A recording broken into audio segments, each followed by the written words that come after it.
The importance of understanding the loan process cannot be overstated.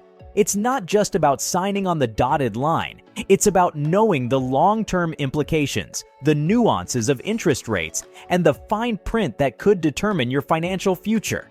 Are you ready to uncover the truth about student loans that no one will tell you? Welcome back to Plain Waffles. Let's begin. Stepping into the realm of higher education is exhilarating, but before the lectures and late-night study sessions, there's a pivotal rite of passage: the loan application. This initial step is more than just paperwork.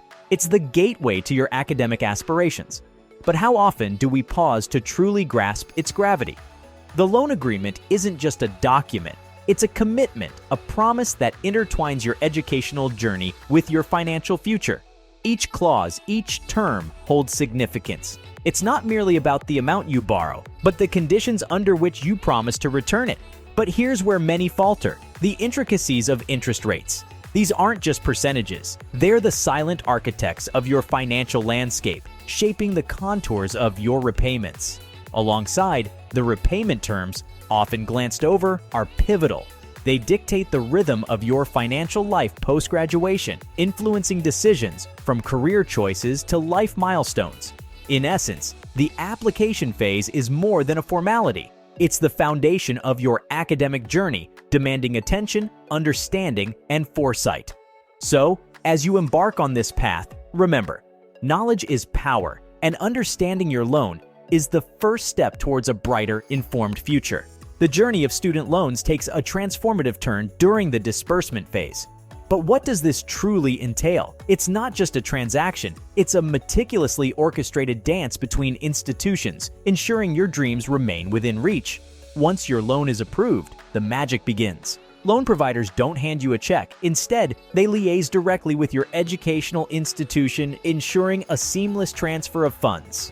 This direct-to-school approach ensures tuition fees are promptly covered, leaving no room for delays or discrepancies. But what about the surplus? Often, the loan amount exceeds tuition costs. Here's where educational institutions step in, acting as responsible custodians. They meticulously calculate any excess, ensuring every penny is accounted for, and then reimburse the surplus directly to the student. This ensures you have the necessary funds for textbooks, accommodation, and those unexpected academic expenses. And this isn't a one-time affair. As semesters roll by, the cycle of disbursement continues, ensuring uninterrupted academic pursuits. Each semester, funds flow, fees are covered, and students receive their due, all orchestrated with precision. In essence, the disbursement phase is the silent engine powering your academic journey, working tirelessly behind the scenes, ensuring your focus remains where it truly belongs, on your education and future aspirations. The moment of graduation is often bittersweet. As the euphoria of academic achievement sets in, there's a looming cloud on the horizon: repayment. This phase, often viewed with trepidation, is the reality check that most students dread. It signifies the transition from student life to financial responsibility. Repayment doesn't begin immediately after the last exam or the toss of the graduation cap. Typically, there's a buffer, a brief period post-graduation before the first bill lands in your mailbox. This is the commencement of the repayment journey, a path every student loan borrower must tread. But here's a detail many overlook: interest doesn't wait for graduation. From the very first day the loan is disbursed, interest begins its silent accrual, adding to the total amount bit by bit. It's an ever-present companion throughout your academic journey, often unnoticed until repayment begins. Then there's the concept of the grace period. Think of it as a short breather, a time frame post-graduation where payments are paused. It's a window allowing graduates to prepare for the impending financial commitment. But once this period concludes, the real work begins with the first installment due. But what if circumstances change? What if you're in a position to repay earlier than anticipated? Here, the fine print matters. Some loan agreements celebrate early repayments, while others might impose penalties. It's essential to be informed, understanding the flexibility and constraints of your specific loan. In essence, the repayment phase is a journey of diligence, awareness, and commitment, ensuring the dreams fueled by the loan lead to a future free of financial burdens. Navigating the world of student loans is often accompanied by a myriad of questions and misconceptions. Let's address some of the most common ones. Number 1. Loans and scholarships. A common question is whether student loans can cover living expenses if one has a scholarship that covers tuition. The answer is nuanced. Scholarships primarily apply toward tuition and mandatory fees. However, many student loan providers are willing to lend additional money beyond tuition costs to help cover living expenses. It's important to communicate clearly with the loan provider about how much additional funding is needed and what expenses the loans can cover. Number 2. Living expenses allocation. Another frequent concern is how students actually access money from loans to cover living expenses when the loan amount is sent directly to the school. In most cases, the educational institution will deduct the tuition and fees owed first. Any remaining loan amount is then refunded to the student for other authorized expenses like housing, meals, transportation, books, etc. Schools have a process to disburse the leftover funds so students have money in hand for daily costs. Number 3. Interest accrual. A common misconception is that interest does not accrue on student loans until after graduation. In reality, interest starts accumulating as soon as the loan funds are disbursed, even while you are enrolled in school. For example, on federal student loans, interest accrues on unsubsidized loans during your studies. This interest is added to the principal loan balance when you enter repayment. On private student loans, interest typically accrues during your enrollment as well.